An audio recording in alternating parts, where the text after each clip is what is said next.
maak iets awesome, iets radicaal, iets amazing doen met 'n sakkie en potlode. Hoe awesome kan dit nou wees? Glo jy my nou nie?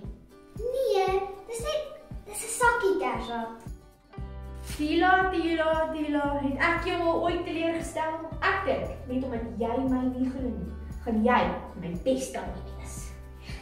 Hoe erg kan dit nou wees? Wag, jy het niks gesê van water nie. Haha, is te laat, jy sit al klaar. Ek gaan nou die onmoontlike regkry.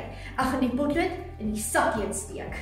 Dis nie onmoontlik nie. Jy gaan my dit nat maak. Nee, die onmoontlike deel is wanneer ek die potlood reg deur die sakkie steek sonder om jou nat te maak. Ha, ek wil dit sien. Nommer 1.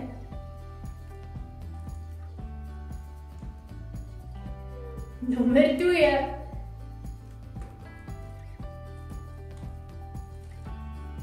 Hoeveel nog? Nommer 3, nie te veel nie. Kersha. Laaste een, nommer 4.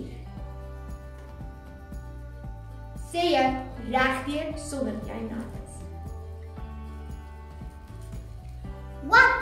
Ek's nie nat nie. Jy het nie gejok nie. Jy sien, net so lyk dinge soms vir ons onmoontlik of klink iets onmoontlik, maar ons hoef nie bang te wees nie.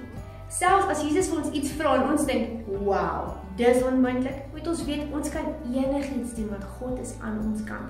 Selfs die Bybel sê vir ons in Lukas 1:37, jy sien, niks is vir God onmoontlik nie.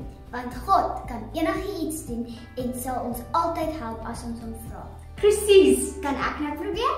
Ja, dan wil ons ook sommer vir al die Fountain Kids uitdaag om met saam met hulle gesinne te gaan draai en dan vir ons die video's daarvan te stuur. Okay, sit nou. Wish me luck.